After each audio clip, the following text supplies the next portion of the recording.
Okay, so BC Coilovers. I'm upgrading the suspension this early is because I damaged this one in the crash.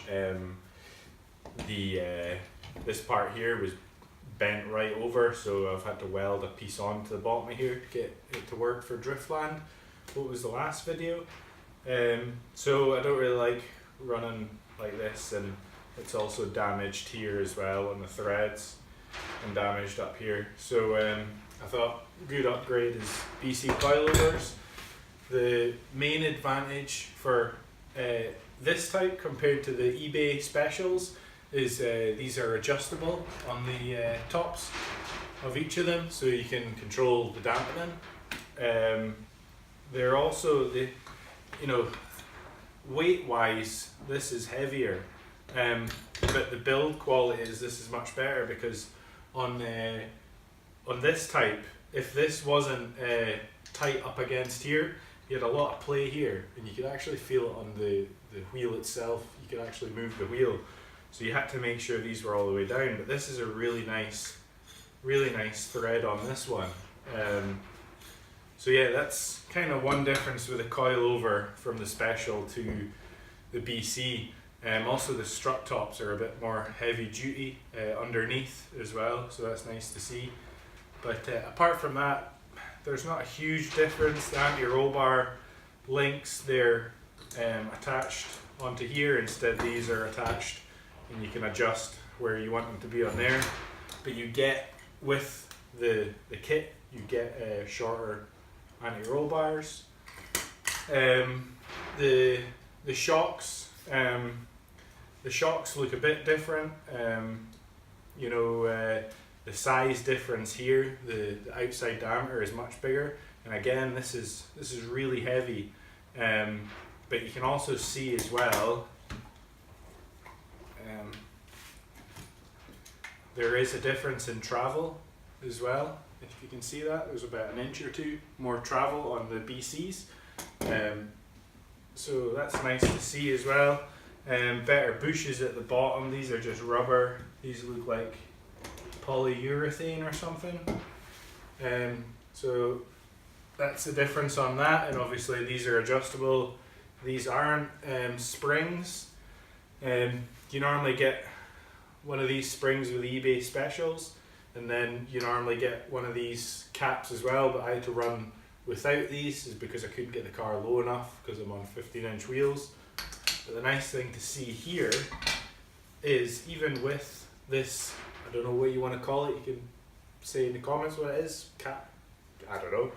So that goes on there, and they're actually the same height like that, so that's nice to see that as well. So we'll be able to run with these. But yeah, let's fit them on, and then the proof is in the road test and drifting them, I guess. So yeah.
Okay, this bit's not so critical on drift cars compared to rally cars, but you want this droop here on the suspension, so that's it maxed out there, right?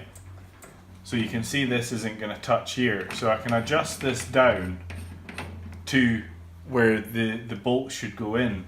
But the only problem with that is when you do lift it up, and because I'm on lowering springs and I'm on the max loweredness,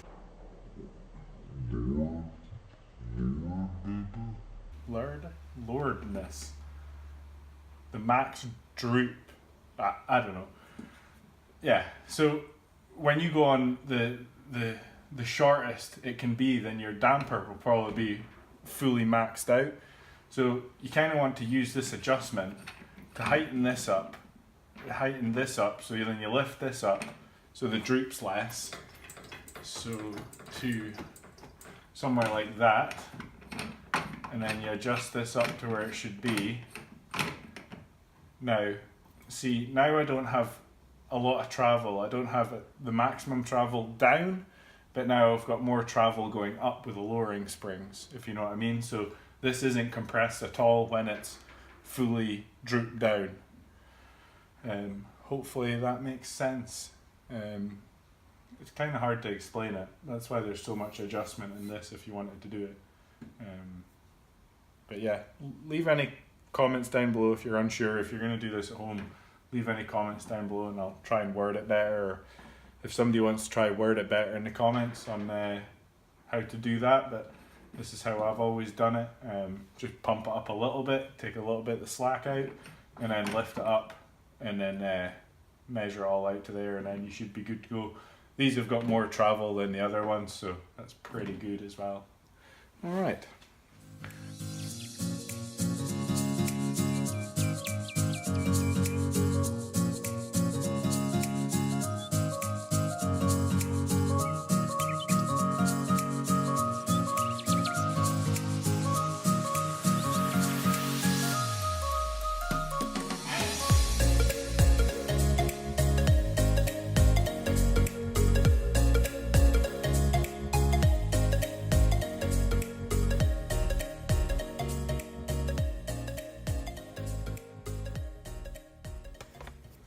Coilovers are on, so we've got the brake line here, so it's kind of tie wrapped around this donut thing, and then tie wrapped onto here. Something that's really interesting with these compared to others, this is tapered and it's got quite like a rough texture to it. Not rough, but you can feel it. So that's really good because on the other ones, that's what came loose, this, and then this was able to move and you had up and down movement on your wheel when you were checking for play. So that's really good. So that's that's tapered down, and this is tapered as well to take this. So that's really good. So once it's tight with a spanner, it won't come loose. So yeah, so it's heavier duty up the top, better fitment in here as well. It's not so sloppy. It's a thicker tube of this as well, so it's not so easy to bend it. The anti-roll bar bracket is stronger as well because I bent both the front ones, and they also gave you the shorter anti-roll bar links. So yeah, that's pretty good kit, I would say. It is more expensive than the eBay ones, but upwards and onwards, as they say.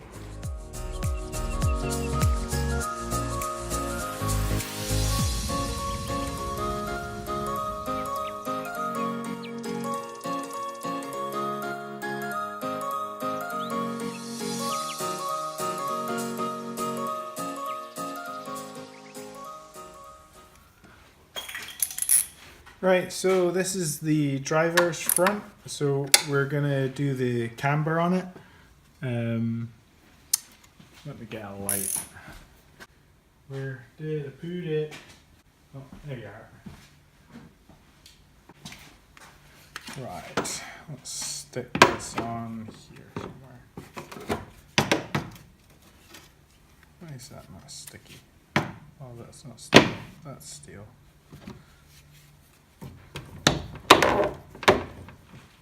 There we go. How's that looking? That's alright. So, we are going to try and get the maximum camber out of this.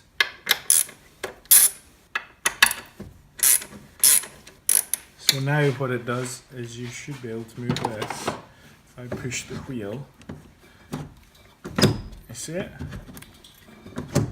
So we want it to go in towards the car. So how we get more is we're going to remove this one here. And there's holes in here, so we can move it forward one. And we'll do the same with this one.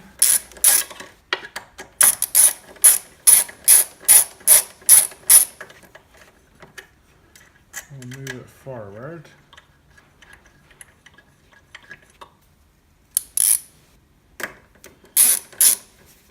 We'll screw some of it back down, not all the way, like that. And we'll push the wheel like that until it's hard up against there. Tighten them up. Don't go savage with these. Like, I don't know what the torque setting is, but you know, one hand, a little squeeze, that's enough. Or else you'll just snap them. So just a nice good torque. I don't know what it would be, like 20 Newton meters. I don't know, something like that.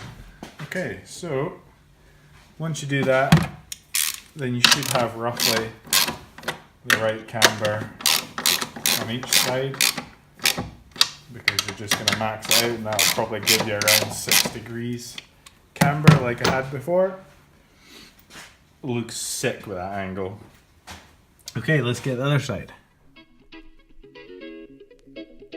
Let's go. Right, here we go now. Batman scoop on the mic, mix in the mix on the wheels of steel. This is what I was fucking born to do. Let's go.